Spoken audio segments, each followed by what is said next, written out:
Do you ever feel like you don't know what your purpose is? You don't know what you're here to do or what job you're supposed to be doing? Well, if that feels like you, stay tuned because I'm going to share with you exactly what you can do to find your purpose.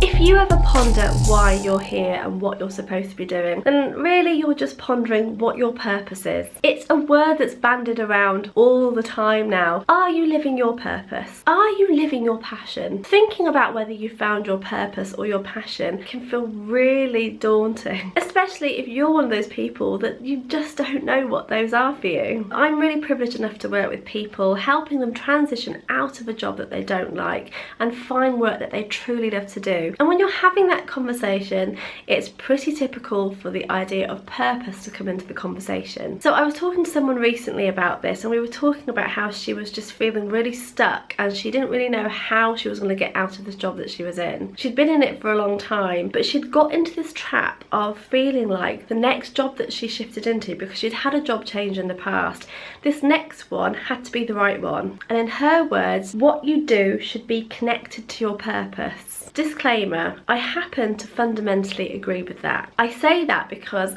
I believe that if you can unlock your purpose, everything feels so much easier for you. But the reason I'm doing this video is because most people I work with don't know what their purpose is. And so if you're in that position of wanting to transition into another job and you feel that you don't know what your purpose is, you are not alone. In fact, it can be really belittling and really scary to not know what that is, because you then feel, well, if I don't know what my purpose is, why would I make a change? Why would I step off and do something? It's stepping into the unknown. Now, interestingly, finding your purpose is not something that you can intellectualize. And I say that because I work with a lot of very intelligent people, and I find that it's those people that are very intelligent and those that feel that they're very insightful about themselves that find this the most frustrating. Because what they actually think is, well, if I am clever and I'm insightful about what I like and what I don't like and what I want to do on a daily basis, why can't I figure out my purpose? It kind of pisses them off. But here's the thing, you do not find your purpose by thinking about what it could be. Now, I'm not saying thinking isn't part of the process, I'm just saying that thinking isn't the entire process. Actually, finding your purpose comes from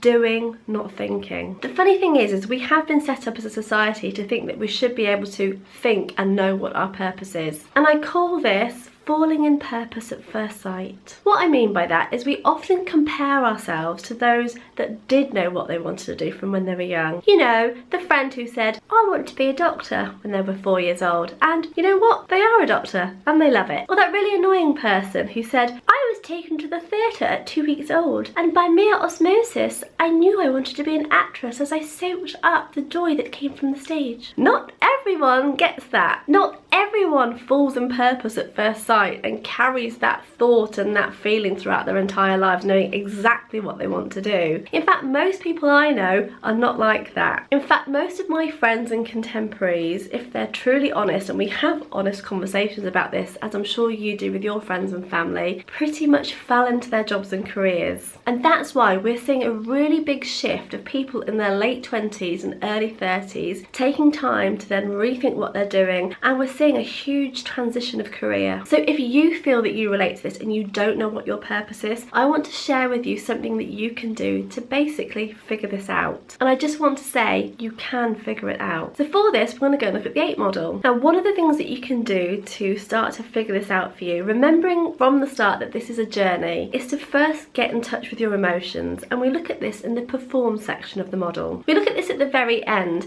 And what I mean by getting in touch with your emotions is merely this. Know both ends of the emotional spectrum for you. In other words, what excites you, and know what angers you. Now, this is an interesting concept, and again, it's ape style and not traditional, but I believe that knowing your emotional landscape and having an understanding of how you feel about things is a really good place to start. It's unconventional because a lot of coaches and therapists would maybe steer you away from being angry. Now, I'm not saying that you should be angry, but what I'm saying is knowing what excites you and makes you happy is a really good indicator of where your joy lies. Interestingly, knowing what angers you and frustrates you is also a really good indicator of the same. For example, my purpose is very much attached to contributing to the welfare of animals and the planet. I don't see animals being mistreated and think, isn't that lovely? I'm so happy about that. I'm bloody angry. But I'm able to take the anger I feel from that, and it's a fuel. It's a fuel that pushes me forward to want to make a change and make a difference. You can do the same. So something you can do is to sit back and reflect on where you find your joy at this end of the spectrum, but also what do you feel angered by? What frustrates you? What do you feel like you want to make a change in? Knowing this and knowing your emotional landscape is a great place to start. We then transition to the evolve part of the model, and here I give you 4 simple things before we get to our purpose. Now, we're not going to go into all of these in detail because you can see what they are, but ultimately we're interested in play, breaking a routine, failure, and connection. Basically, all of these things contribute to you finding and unlocking your feeling of purpose. And the reason that they do that is because all of those things are action-based and they're taking you out of your head. They're exploratory, they're playful, they come without any expectation, and they evolve our way of thinking and being. Take play, for example.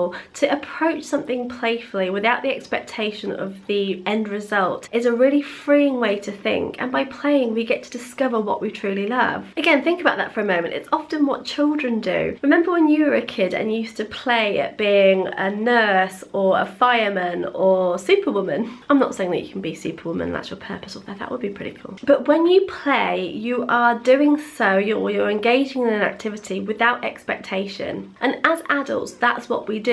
We don't do things without expectation. Everything feels heavy and bogged down, and rightly so to some degree because we have a reality to live in. But sometimes if you can get rid of that mindset and just approach something without the confines of expectation and blocks, then you uncover something really magical. Breaking your routine is another way of approaching this, whereby we engage in things that are outside of our norm. Oh, and the joy of embracing failure. Again, you often can't get to what you're really here to do unless you fail over and over again, and that often indicates that we're trying new things and saying, well, that doesn't work for me, I don't enjoy that. Connection too is really important, and by connection I mean actually going outside of the confines of your research and being on your own, and like I said before, intellectualizing the process, but actually really connecting with other human beings. Being around other people and connecting and finding your place often really leads to your purpose. A really good example is if you take someone who goes travelling. When we're travelling, we don't have a routine. The routine that we had before is completely thrown out of whack. We often feel more playful and open to embracing new things and new adventures. There might be a lot of failure on the way, even if it's just like lots of missed trains or accommodation that doesn't work out. And we're connecting with people all the time. Essentially, when you see all these things working together, that helps to build a very different way of being. And it's often why when people go travelling, they feel like they come back